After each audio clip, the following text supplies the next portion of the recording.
official. We'll get into that later, though. Keontae Johnson has finally found his rhythm again. He put up 25 points against Baylor, showed an absolutely dominant performance, as well as Marquise Noel further making a name for himself, in the assists and points department. Um, Overall, this is a duo that is pretty good. One of the best in the nation, really. Definitely one of the best in the conference. Deontay Johnson, was kind of going through a slump. Those like for the past month or so. So him finding his rhythm again, when it's close to tournament time, is huge for the K State Wildcats. And then most of us know Marquise Noel. He's a dark horse for the Conference Player of the Year. If Jalen Wilson continues to play like he's been playing, there's a possibility Marquise Noel passes him. I'm not saying that it's a guarantee, but Jalen Wilson has gone on kind of a cold streak as of recent. So if I'm Marquise Noel, now is the time to take advantage of that and to honestly just get in there and get stuck in, as one of the conference's best players, if not the best player in the conference. So key opportunity for Marquise Noel. Didn't have any real huge games. Um, as of late, he did lead scoring against Oklahoma State, which was pretty big. Obviously, he is a senior, so he's definitely trying to make the most out of the rest of his, really probably his final season as a Wildcat. So we could definitely see some more noise made from him. They don't have that bad of a conference left, or of a conference regular season left. Let's check and see. I actually forgot to take notes on this. Uh, I'm sorry. My apologies. But we can go ahead and see who their last two opponents are. It's Oklahoma and West Virginia. So not too bad of a March. Well, as far as the regular season goes, at least. We still have yet to see the tournament, the Big 12 tournament and the March Madness tournament. So things could change, but that's a pretty easy schedule. Albeit, yeah, those are going to be two teams that are fighting for their tournament lives. So that's something that K State will have to be wary about. But really, in all honesty, at this point, K State's just kind of worried about seeding. And right now, they're kind of teetering between the 2 and the 3 seed. A lot of pundits have them projected as a high three, low two. I am no different. I think if they can continue their winning ways through the rest of the regular season, as well as in the Big 12 tournament, make some noise there, I really do think that they could very well um, end up as a 2 seed. And if chips fall where they may, um, they could easily find themselves sneaking into the 1 seed spot. I don't think that unless they win the Big 12 championship, I don't think that will happen. And then they also need kind of some help too, from other teams, in regards to just them losing. Um, but overall, K State's in a good spot. They're in a way better spot than I think a lot of people thought they would be, including myself, at the beginning of the year. So overall, I can see that low two, high three seed as the most realistic option. Again, though, it all depends on how these next two games go, these last two games of the regular season, as well as the conference tournament. As we all know, the Big 12 is a Thunderdome this year, and frankly speaking, anything can happen. Really anything. So we'll just kind of have to wait and see what happens in regards to Kansas State. But moving on to Mizzou. Mizzou also had two big statement wins in conference this past week. Their first one being against Mississippi State in an overtime win. with Nick Honor hitting a big three with 7.6 seconds left in overtime to propel the Tigers over the Bulldogs. Bulldogs were right there with them in terms of record. Those were two pretty evenly matched teams, both kind of teetering on the outside looking into the rankings, but also have been ranked before. It was a great game to watch. I only caught parts of it, but overall, it was a great game to watch. Kobe Brown continues to be a catalyst for this Missouri team.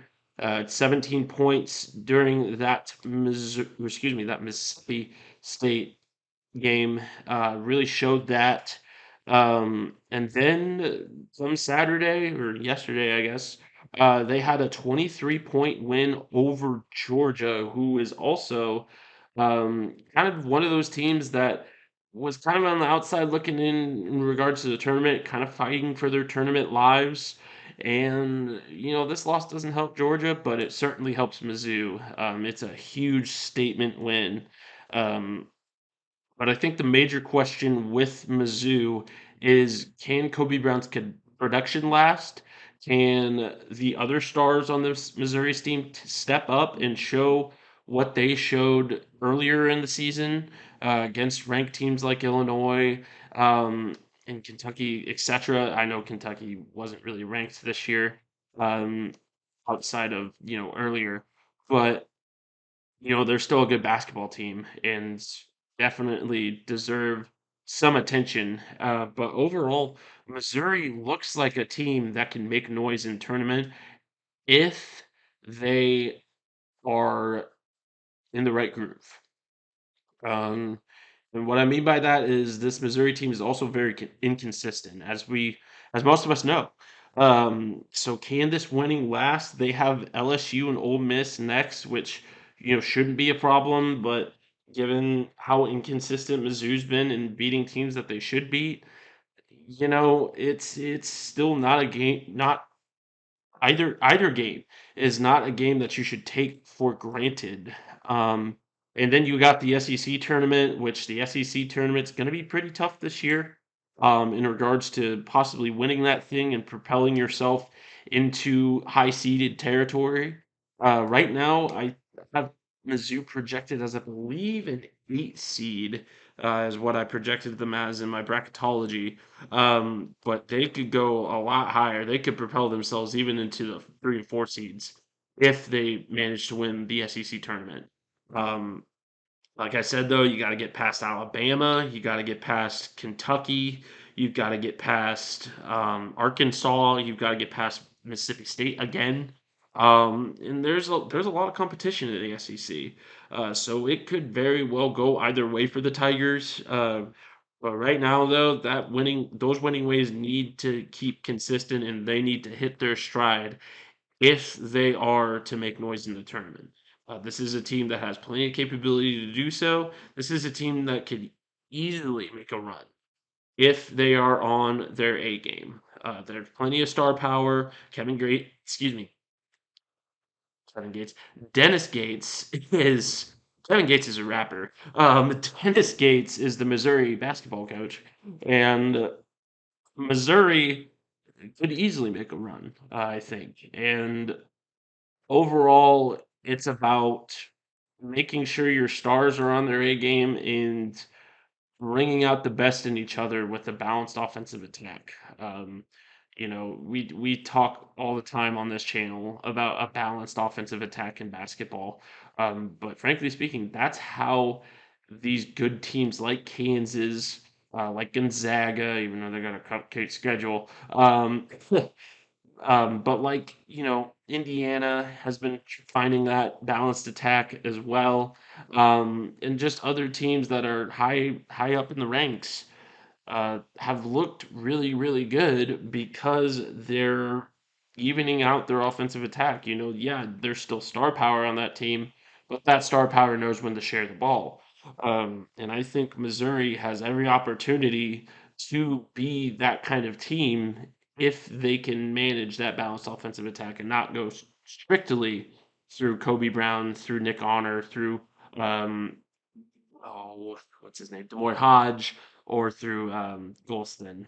And overall, that if that's a full team effort, that Missouri team is borderline unstoppable. I mean, they're a great team when they are on, and overall, they just need to be on for the rest of the year if they want to make some tournament noise. So, um, kind of my thoughts on the Mizzou team. Let's go into Kansas now. Huge win over TCU to keep the pace. Obviously, TCU came into Allen Fieldhouse and embarrassed the Jayhawks the last time TCU faced Kansas. And this was a huge statement win on TCU's court. KU held the advantage the whole time. Um, had some mistakes here and there that kept TCU in it. This easily could have been a double-digit win for Kansas. I mean, it really could have. But honestly, I think KU um, takes the win nonetheless, like you should in the Big 12. Balanced attack and stingy defense won that game. Again, we're going back into the balanced attack, but we had I think 3 or 4 Jayhawks in double figures that game, in a 63-58 win, mind you.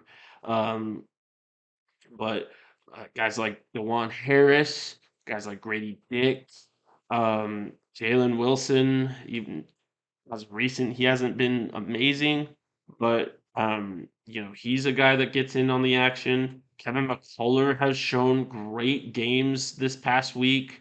And we're hoping that continues if you're a Jayhawks fan. And just overall, the stars are finally proving why they're stars, why they're starters. And then the bench is also doing work. This past game against West Virginia didn't really show that, but against TCU, it really did. And against, over the past couple weeks, honestly, the bench has made such a turnaround for KU. I mean, that was one of the lowest scoring units in the nation in regards to bench points. I mean, it was not a one seed level bench at all. I mean, but it's made such a turnaround and really showed um, over the past couple weeks. Unfortunately, against West Virginia, it really didn't. And another thing that really showed that the Jayhawks needed to improve on was the shot selection. I mean, the shot selection and turnovers were just ugly against West Virginia, and then the rebounding needs to get more consistent. Um, it's got to a point, and yeah, I know you can complain about the refs all you want. The refs were really, really bad this game. But they didn't make enough of an impact to win or lose that game for the Jayhawks. Overall, what the Jayhawk fandom needs to be worried about is that shot selection and that consistent rebounding and that physical post play. Um, this West Virginia team, they were hungry. They needed a win. They still are in the tournament hunt, but this loss hurts. I think they would much rather had a win. Um, Bob Huggins post game was talking about how players were crying because it really did go right down to the wire, and West Virginia had a chance to win that game if Kansas did not get that defensive stop at the very end. And that's where the stingy defense comes in. And one of those catalysts of that stingy defense is Dewan Harris. And offense, really. I mean, Dewan Harris has simply been lighting it up as of recent. I mean, he had a career high 17 points and 6 steals last or yesterday against West Virginia. I mean, it was a masterful performance from him. And then, of course, he got in on some assists as well. I mean, he is one of the top point guards in the country, and the fact that he's not a Cousy Award finalist just shows you how award season is so just wrong sometimes. I mean, this is a guy that is performing at his highest level in the best conference in basketball. And he's not on the Cousy Award finalist list. That's ridiculous. I think he still has a chance to make a name for himself and put himself on that list. But you know, the initial list didn't have him on there. which is so silly, in my opinion. I mean, who is on this committee that is voting?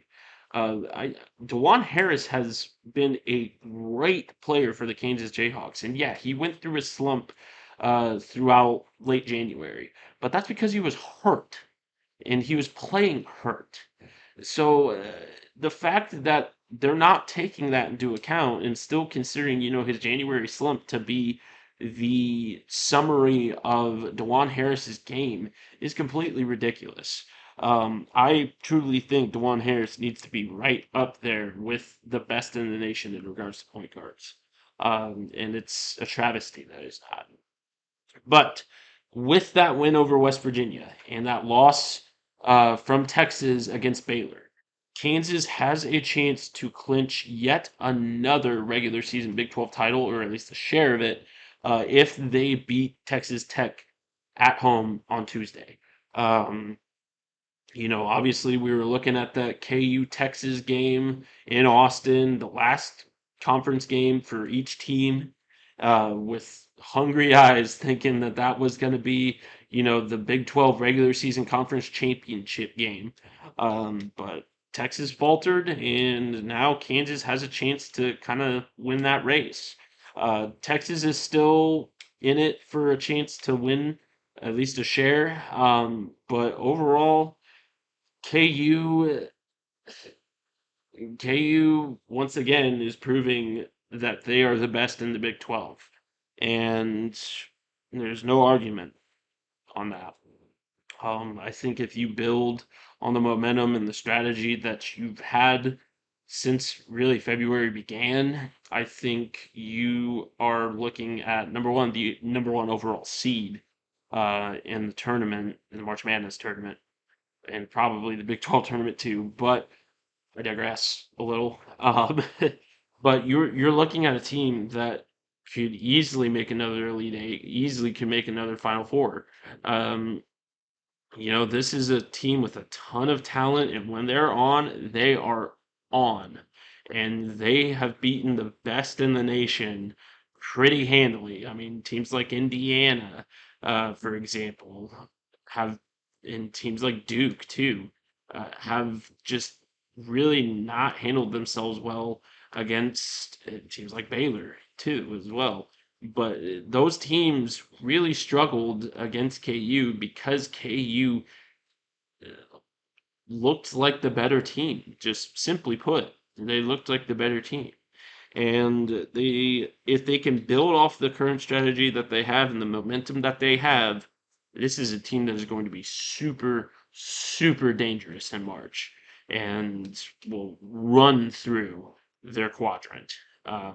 So those quadrant one wins too are something to look at as well. I mean, this is a team that wins big against big competition, and they can definitely show that if the momentum and the strategy keeps.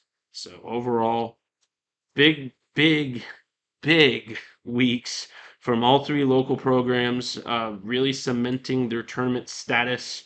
And overall, I'm excited for March. This is the first time all three local squads have been in the tournament since I think like 2016, maybe earlier than that even. Um, but overall, just a super, super impressive season from each program. So excited to see how the postseason turns out.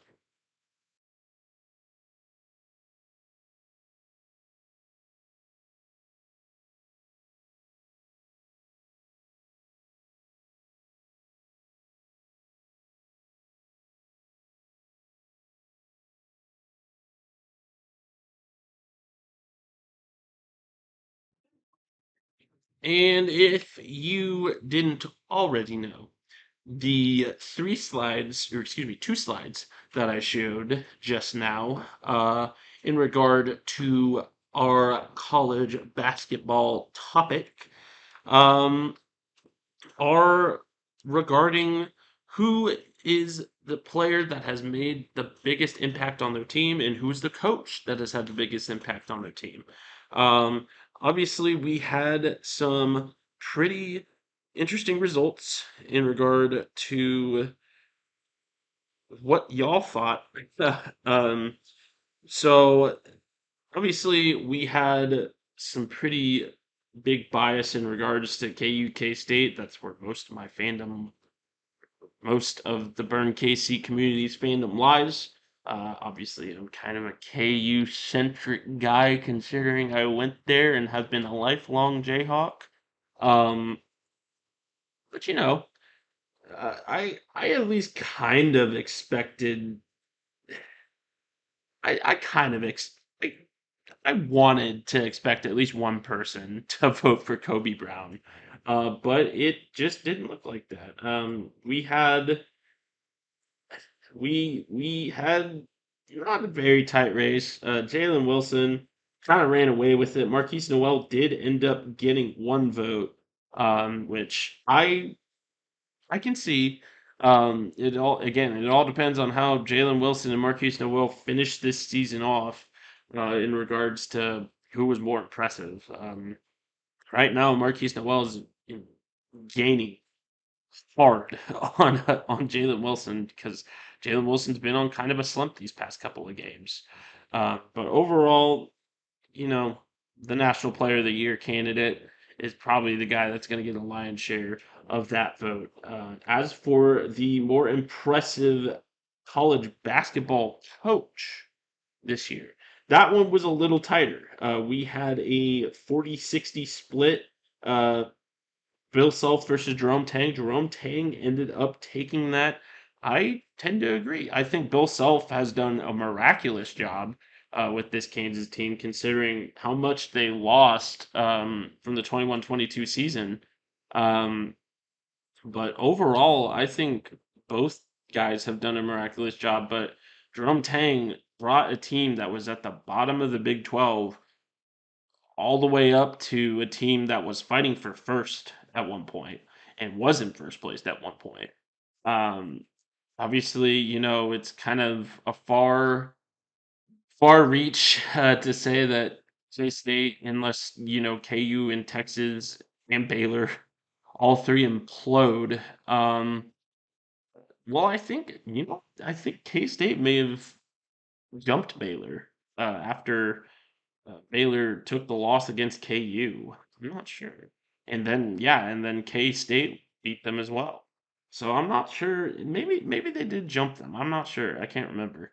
But overall, I agree that Jerome Tang has done an absolutely spectacular job, and I think he will continue to do a spectacular job with this K State program. I mean, he took a team of transfers and has really just a team of transfers and a team of guys, program guys that have been there quite a while, and just turned them into a force to be reckoned with. It turned them into a 2 or 3 seed from a team that was fighting not to be last in the Big 12 last year.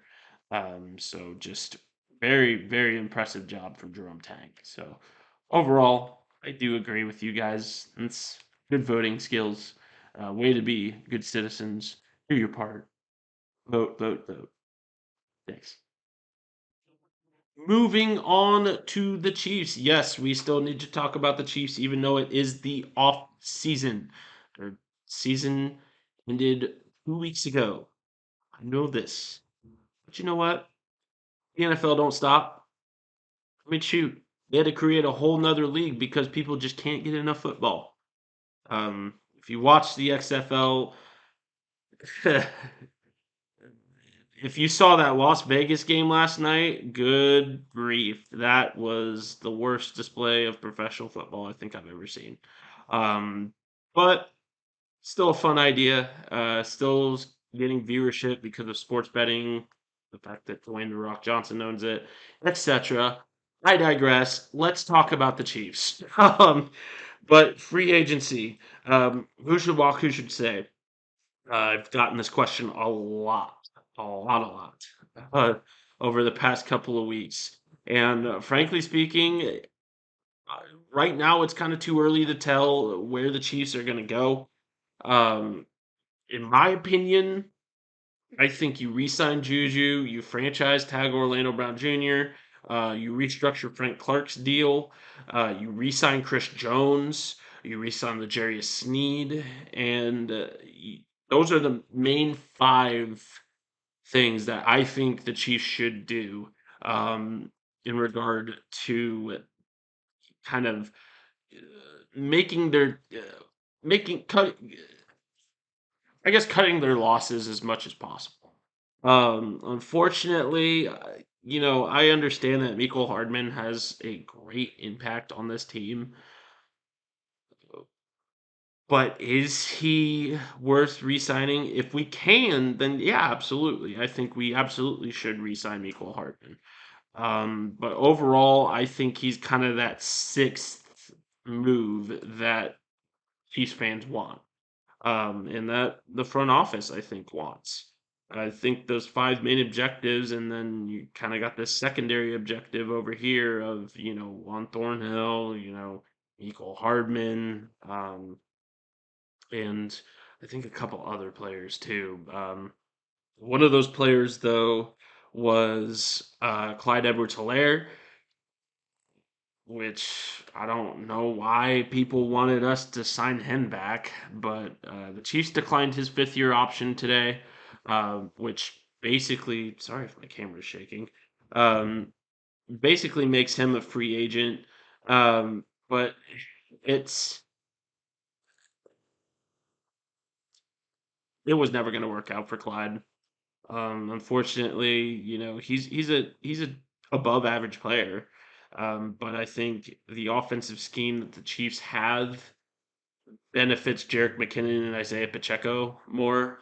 Guys that are speed backs, guys that run with authority, run hard, run quick, and can catch the ball too. I Clyde just didn't have that spark.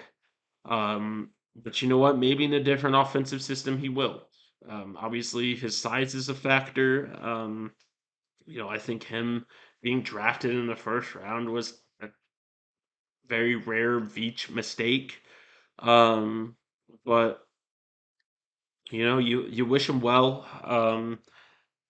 He, I'm not gonna say he was a complete disappointment because he wasn't. He did have some great moments as a Chief. Um, and fit in where he fit in. But overall, I think the talent that the Chiefs are looking for, they've found in Isaiah Pacheco and Jerick McKinnon. And that's another guy that the Chiefs need to re-sign is Jerick McKinnon. Um, so overall, I wish Clyde the best. I don't. Obviously, he's not coming back. But it's it's tough because that's just kind of the way the donkey dances sometimes. In professional sports, you've got these likable guys. Clyde by all accounts, was a really likable, really personable guy that was a Chiefs locker room guy as well. But when you can't produce, and when there's guys that are out producing you, whether that happens because of injury, whether that happens because you're just not producing as much as the other guy, um, it's a pretty short leash, unfortunately, when it comes to professional football. And I don't think he's lost out on his pro football career yet. I think he can go and be a solid backup or even a starter, depending on the system that he goes into. Um, I I just don't see where he would fit in the Chiefs system, though. So maybe he'll offer some trade value, even more trade value for the Chiefs, which is a big plus, at least for the Chiefs. But we'll see where he goes. So kind of kind of disappointing about Clyde, but again, it's professional football. These things happen. Speaking of which, I got a poll to show you. The Titans recently cut a couple of big names on their team. Taylor Lewan and Robert Woods are now on the trade market, or excuse me, not on the trade market, the free agency market. So I took to Twitter and wanted to know your guys' opinion on who we should sign. So let's go to that real quick.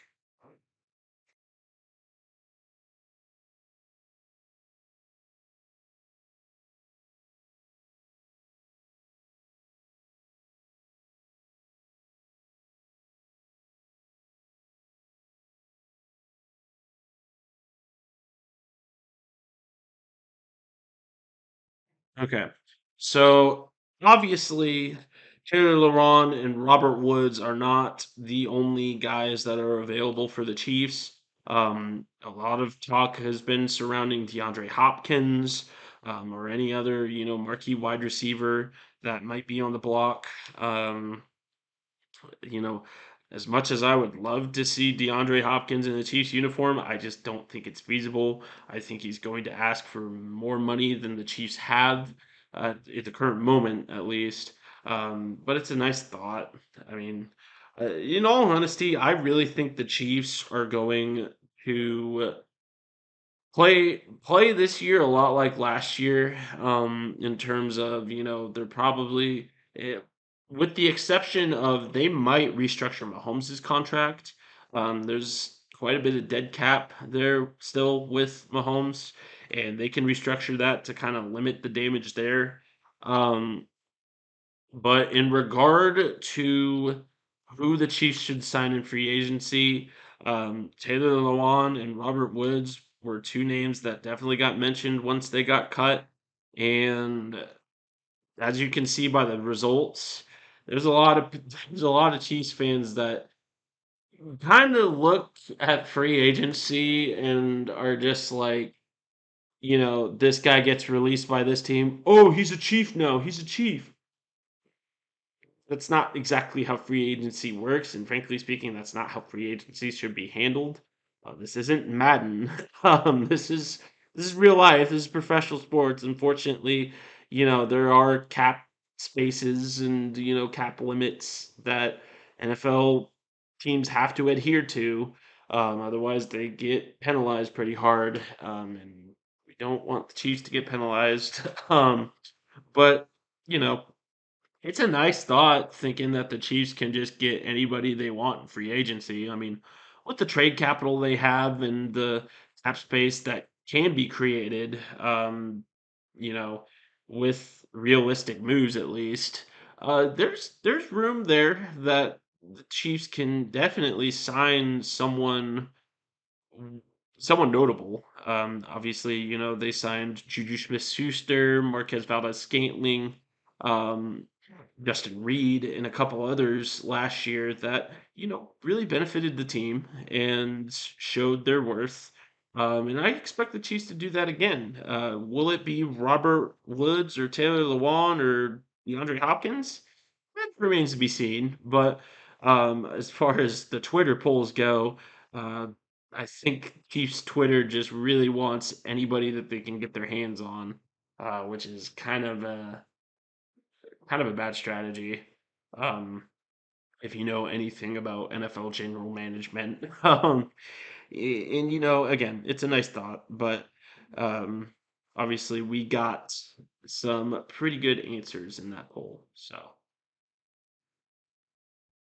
in regards to Chiefs draft needs, though, I'm gonna briefly discuss it. I will be going over it when it gets closer to draft time.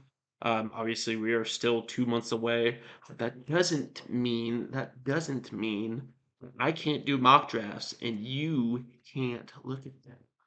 I will still be doing mock drafts throughout the NFL draft process, and give me your thoughts and opinions on them. Right now, I think these, yeah, like I said, right now, the Chiefs kind of need to focus on, obviously, the needs are tackle, an edge, and wide receiver, which, kind of, and that wide receiver need is kind of like, okay, I mean, sure, fine. Chiefs could always use one more weapon, but you still haven't given Sky Moore a shot, much of a shot at least. Juju Smith-Schuster could be coming back. MVS is probably coming back. Um, Justin Watson could be restructured. Mecole Hardman could be restructured. And frankly speaking, I think you need to keep this group of wide receivers together because as we kind of saw throughout the year, that wide receiver group continued to build off one another and continued to become better and better and better. Um, a prime example of this is NBS in the Chiefs AFC, or excuse me, the AFC Championship game. I mean, he balled out, and that's because he was given a chance to kind of just let him cook. And I really think that if we keep this wide receiver group together, that's only going to get better. And, with Justin Ross coming back, John Ross as well, signed to a futures deal. We haven't seen what he can do just yet as far as it goes with the Chiefs system. He wasn't that great in the Bengals system, unfortunately, but he's got a chance with the Chiefs. So do we kind of rest our laurels on that? But one key position I think is definitely at tackle.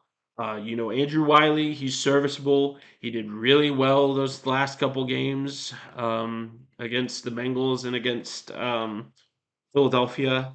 Um, but overall, if the Chiefs can't manage to keep Orlando Brown, and I think Andrew Wiley might even be um, a guy that will need another contract. Um, it would just be nice to have another tackle. I mean, obviously you've got Darren Kennard back there. You got Lucas Niang, who's kind of been, hit by the injury bug. But overall, it would be nice to have another tackle, I think. And I think grabbing possibly a marquee tackle in the first or second round may be feasible for the Chiefs. And then edge, of course. Chiefs, got George Karlaftis last year, but Frank Clark's getting up there in age. We're going to restructure his contract. I hope he remains a Chief. He deserves to remain a Chief until he retires. I think he is a miraculous player that has done so much for Kansas City, and he deserves to be kept around. And, you know, off the field issues aside, he's just a great guy.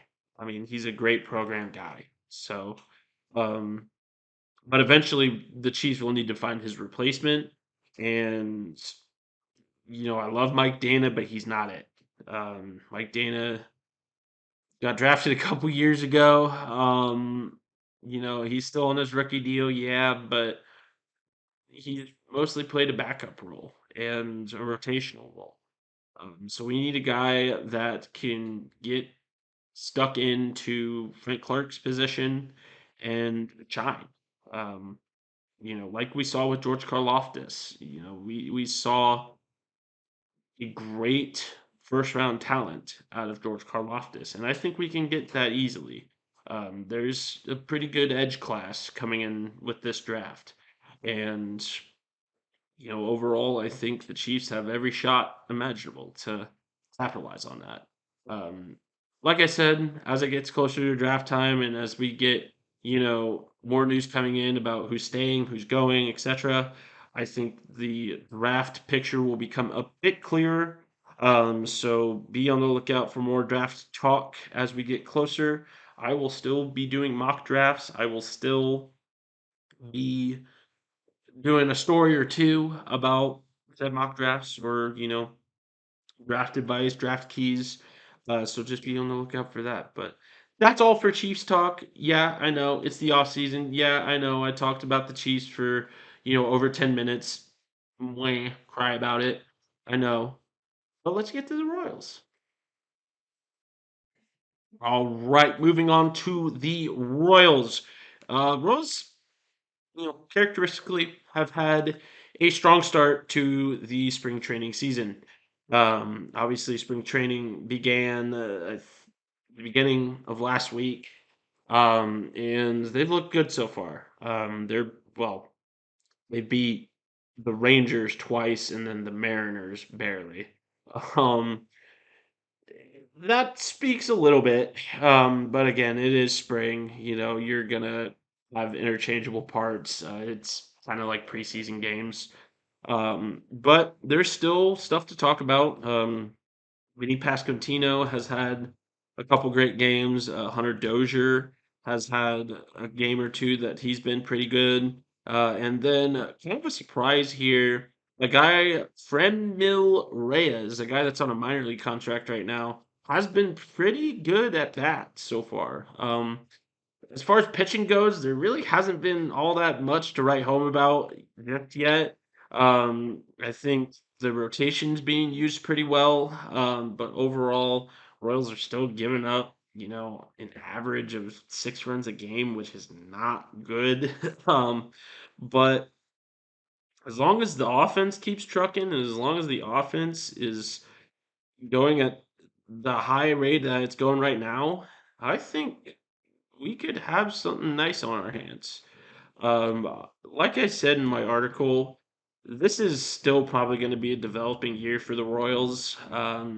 You got to utilize that farm system, allow development of younger players. You've got an incredibly young roster. 12 players are older than I am. That's it, out of the 40 that are on the roster right now.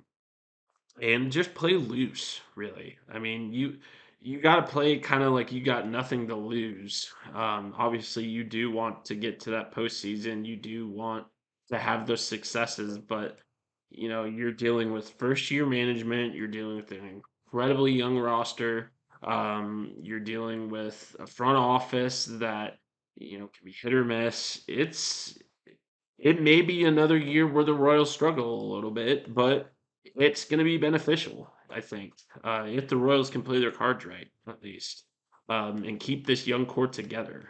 That's what matters right now. That's what will get the Royals wins in the future. The Royals, I think, have to play the long game. And, yeah, this is kind of the same old song and dance that we said, back in the mid 2010s, after the Royals won the World Series and began their rebuild after once all the guys left. But it rings true here too. Like my buddy, not my buddy, but my partner in the industry, Carrington Harrison of 610 Sports. He said that the Royals are a wait and see franchise, and that rings true. So overall, I think the Royals possibly translate spring successes into a good regular season, but overall, I wouldn't expect it, and I would expect another rebuilding year. But a rebuilding year that we can be hopeful about and that we expect. um, Rather than last year where it was expected that the Royals were going to make a turnaround and then they didn't, and ended up having one of the worst records in the MLB. Um, but you know what? That's last year. That's old boss. Hopefully, this new boss can be better. Kind of some other news regarding the Royals. Diego Hernandez, one of the Royals' top prospects, injured his non-throwing shoulder. He is expected to be out 3 to 4 months. That's kind of hurt. That kind of hurts. Overall, it's not a gigantic loss, but I mean, like I said, the Royals are kind of building on their youth right now, and any number of guys that can potentially do damage at the next level, those guys count. And unfortunately, for Diego, it's going to be delayed a little bit. Um, but like I said, strong start to the spring. We'll see if it continues. There's not a whole lot to say in regards to spring ball. Unfortunately, there's just not a whole lot of data. And if you're not in Arizona, it's kind of hard to talk about. But overall, I'm doing what I can with what I got. And in terms of Royals being successful this year, I think we have to play it safe and we have to play it realistic. This is going to be a rebuilding year, unfortunately. But it's going to be a good rebuilding year and it's going to be an expected one. So overall, Royals big season coming up in regards to getting that first year management started, getting that young core developed. But maybe not as big of a year as saying, hey, like let's try and make the postseason. Keep expectations kind of low. It's still going to be a fun team to watch. Obviously, these young guys are still expected to be great baseball players and have proven that the expectations are going to be matched at some point. They just got to wrinkle out those inconsistencies first. So overall, kind of kind of For the people that are expecting the Royals to, get 80 plus wins this year and just go all out, well, hopefully they will get over 80 wins. But it's I think a 162 game season. But I think I don't know. With all these rule changes, give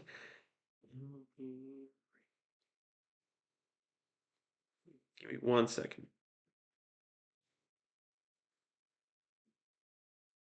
Yeah, 162 games. Um, I'm right. Shut up.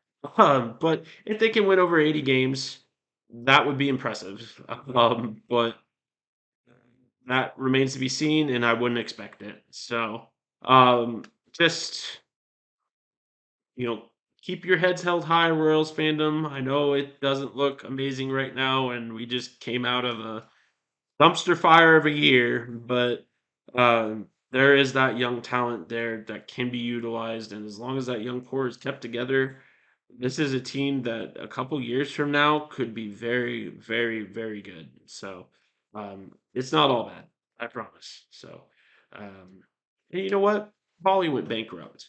So, they filed for bankruptcy. They haven't quite gone bankrupt yet, but they lost a lot of money. Uh, Rightfully so, I think, at least.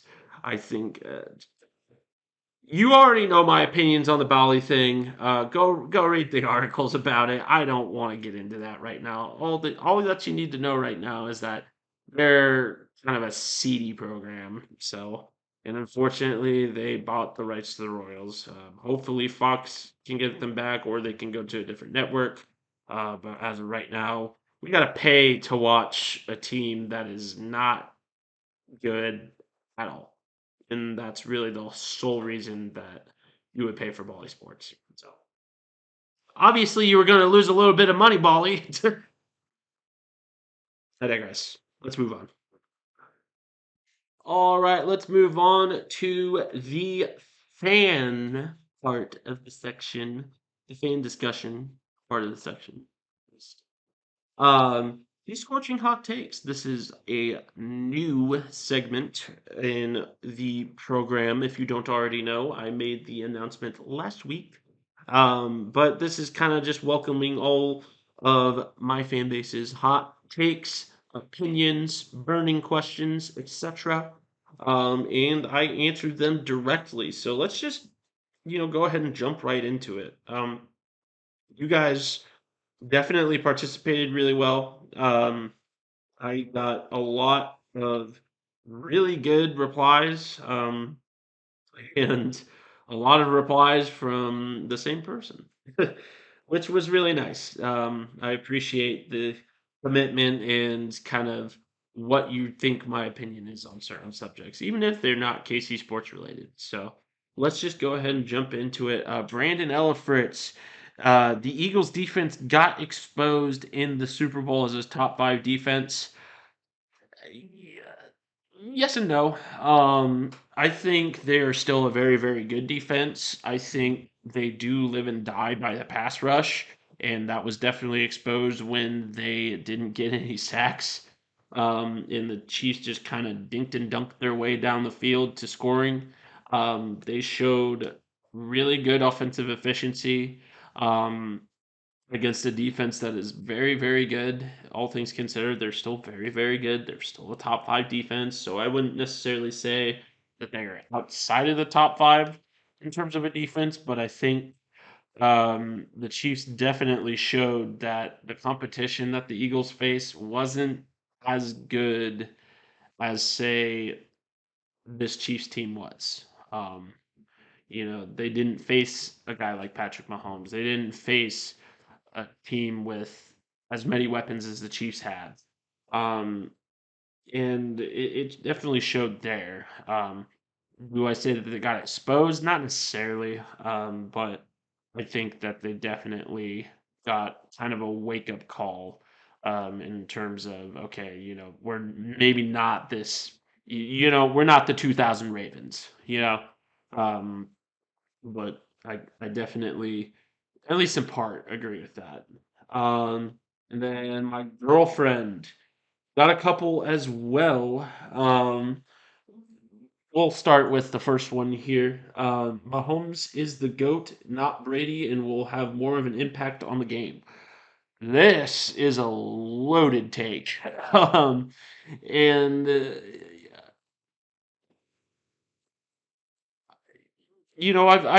I've always kind of said that comparing Mahomes and Brady when they played in different eras, they're playing with two different styles. Um, it's kind of hard to compare them.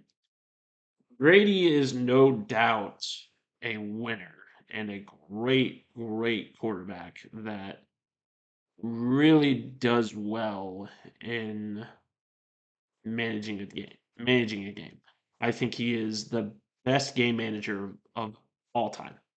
Um, does he have the flash and the crazy athletic ability that, a lot of these quarterbacks have in this era? Not necessarily. In fact, not at all.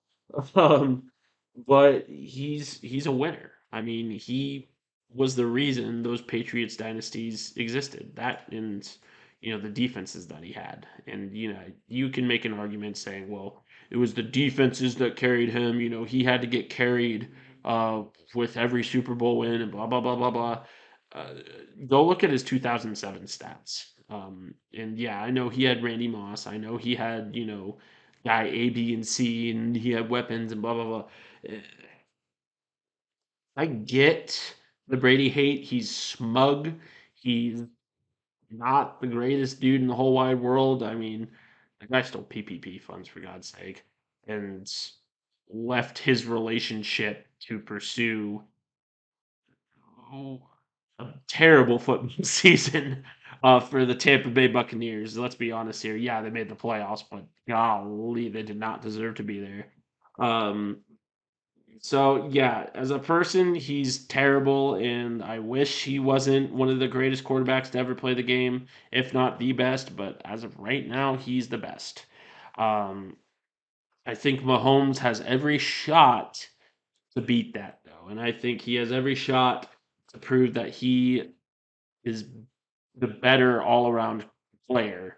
Um, you know, in regard to record breaking, in regard to um, you know, accolades. In terms of Super Bowl wins, it's going to be tough. I don't think he's going to match that. I don't think he's going to match Brady, but I think if Patrick Mahomes manages to win 4 or 5 Super Bowls, I think he goes down as the greatest quarterback of all time and continues the production that he has. Um, I think he will go down as one of the greatest to ever do it. Um, right now, I think we're seeing the birth of football's Michael Jordan. I know that's been thrown around a lot, but it's true. In Patrick Mahomes, but you know, none of us can predict the future. If Mahomes stays healthy, if Mahomes continues his production, there's a lot of ifs with Mahomes still, but he's definitely proving that he is one of the greatest quarterbacks of all time, and certainly deserves to be mentioned in the uh, same conversation as Brady, as Montana, as Aaron Rodgers, as John Elway, Steve Young, blah blah blah. But yeah, that's kind of my thoughts on that one. Second one here is if KU basketball continues to work on transitioning the defense, and Wilson, Dick, and Harris continue to be activated, they will be back-to-back champs. This one I do agree with fully.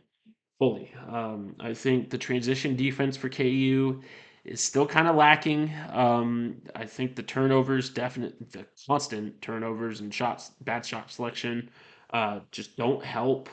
Um, but overall, we've seen what KU can do when they're on their A game, and when Wilson, Dick, and Harris are all just playing out of their mind.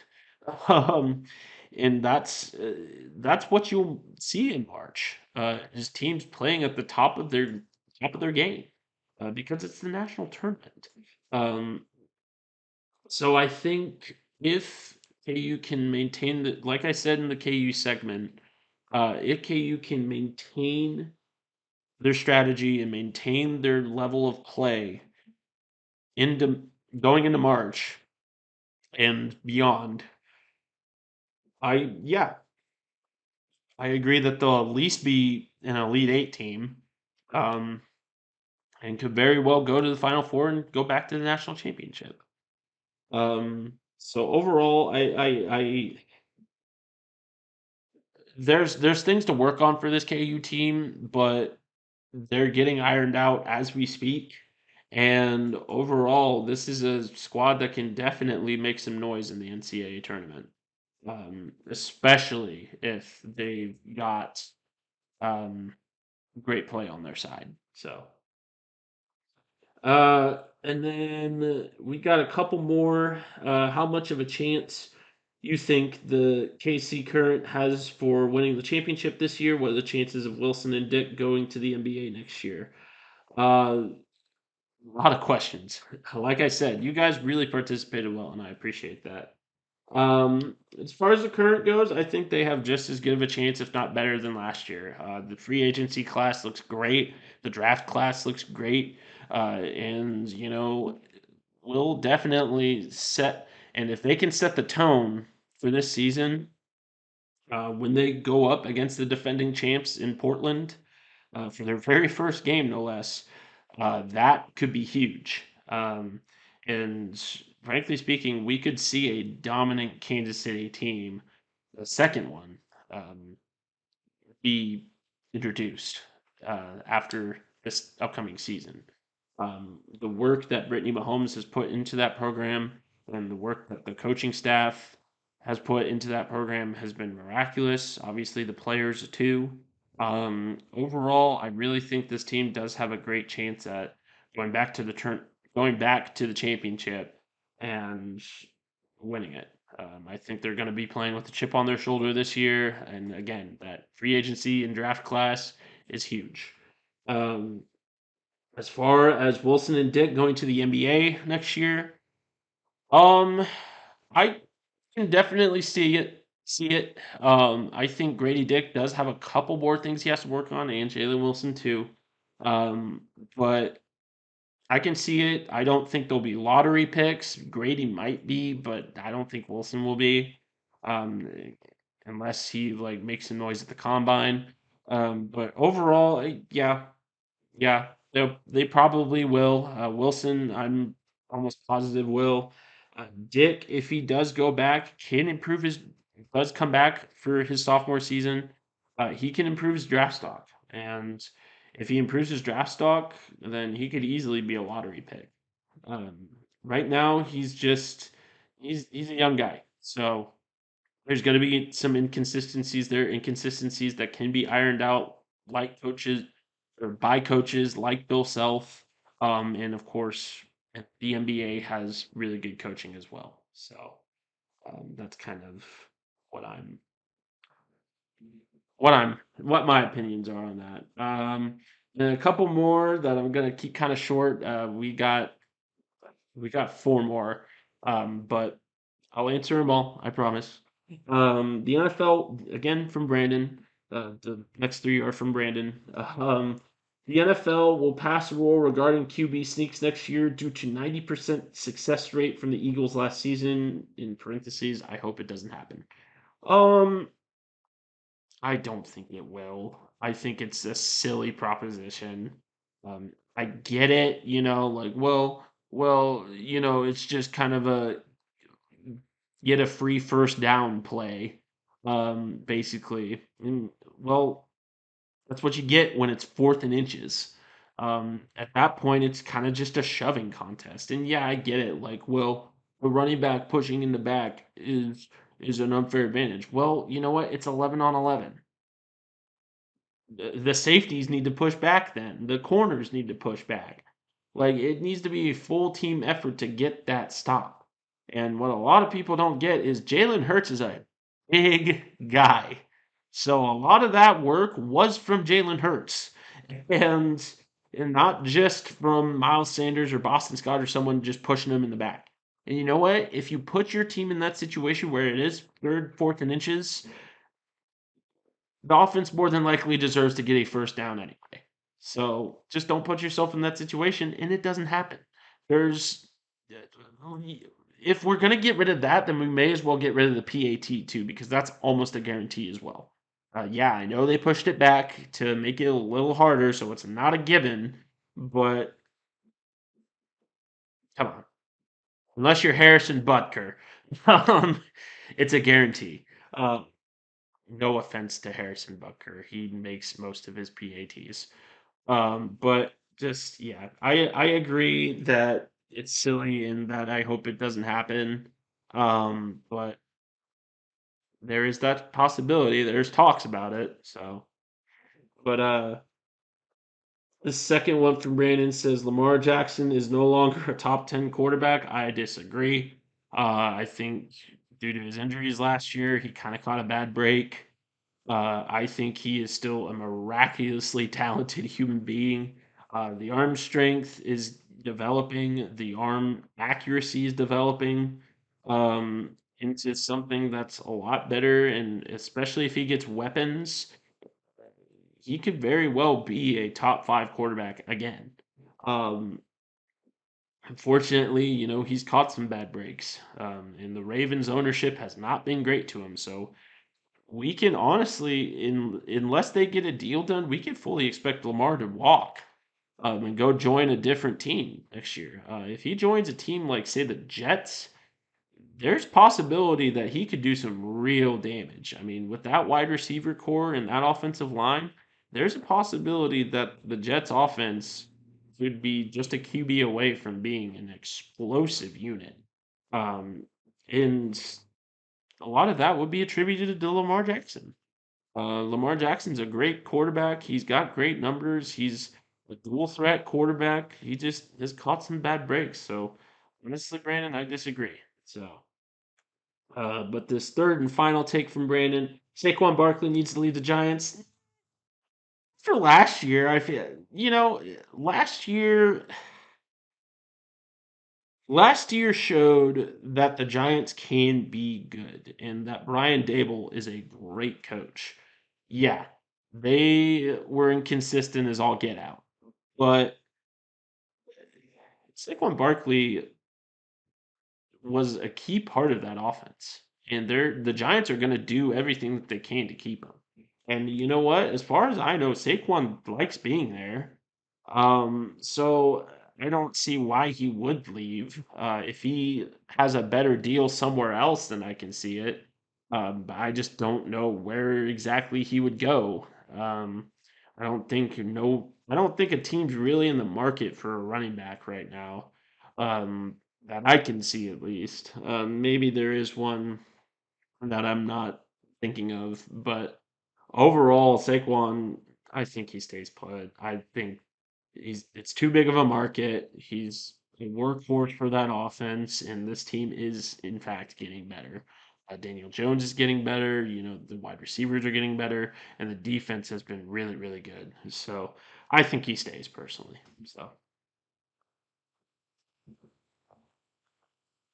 but the final scorching take of the night of the week. We've got one from my grandfather, Eugene Meyer. What about how the Royals will look this year? I kind of covered that in my last a couple articles ago, but I will go in a little more. Like I said, it's probably going to be a developing year for the Royals again. You got to get that young core some experience. You've got to utilize the farm system, and you got to get this first year management some experience. They've looked good so far in spring training. I think it's looked better than Cal Eldred and Mike Matheny would have ever looked. But like I said, you're dealing with a young roster, you're dealing with first year management, and you're dealing with kind of unstable front office. So it could I could be completely proven wrong, and this Royals team makes a historic run. But realistically speaking, I think this is just going to be another developing year for the Royals. But like I said, it's an expecting develop. Excuse me, it's an expected development year, as well as a year that will get these young guys experience, and the Royals are playing the long game, the wait and see game.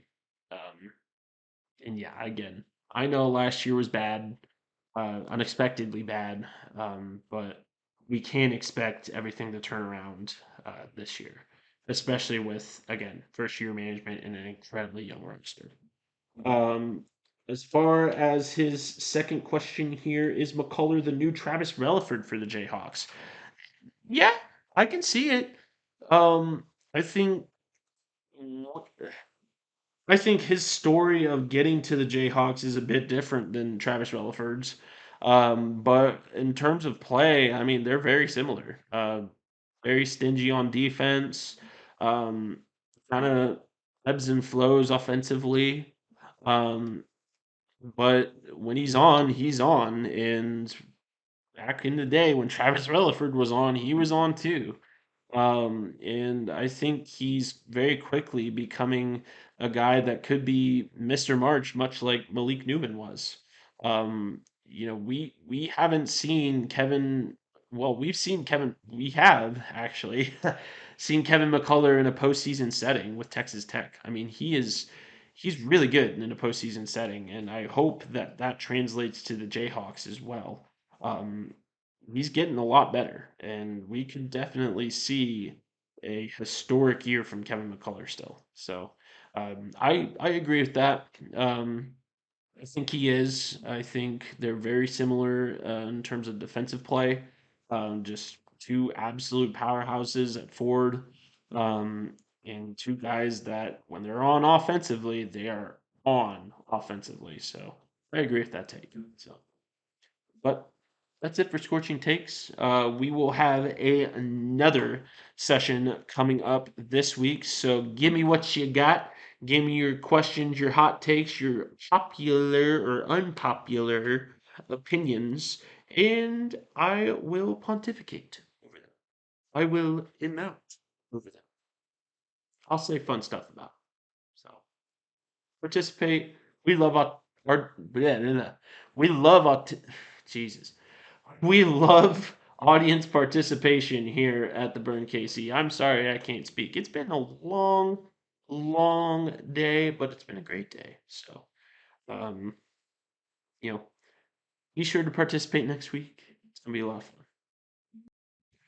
A few more minor things that I will cover a little bit before we wrap up.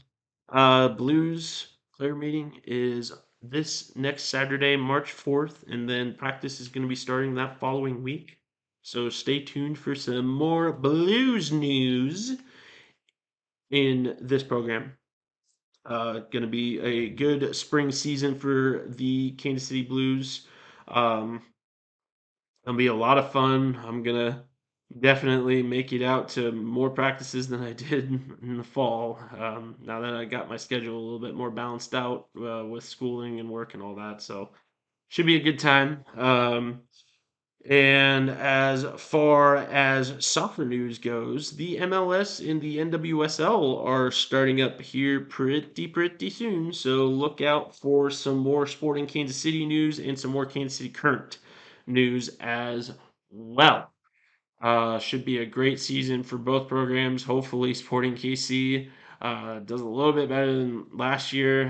They're kind of still in rebuild mode. They did lose a couple guys to retirement and free agency.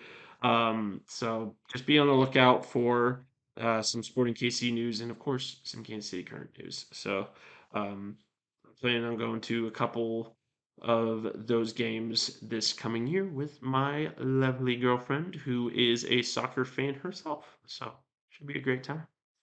Um, and then finally, kind of the bracket challenge for the Burn KC will be coming up very soon. I am working on uh, some potential prize for that. Maybe some charitable work regarding that as well. So stay tuned for that announcement. Obviously, we are coming up on March Madness, so stay tuned over these next 2 to 3 weeks, and we'll get that sorted. So, but that's our show for today. Did want to mention one other thing. If you got some editing tips for Adobe Premiere or for stuff similar, please let me know in the comments below. I am very, very green when it comes to video editing and the software surrounding it. I would love a way to possibly use a green screen, um, kind of put, comments and stuff and polls and all that within the broadcast itself and not just as its own separate segment. Um, but if you know how to do that, let me know. I'm kind of doing some YouTube research as well. Um, on how to do that. So any help that you can give me would be greatly appreciated.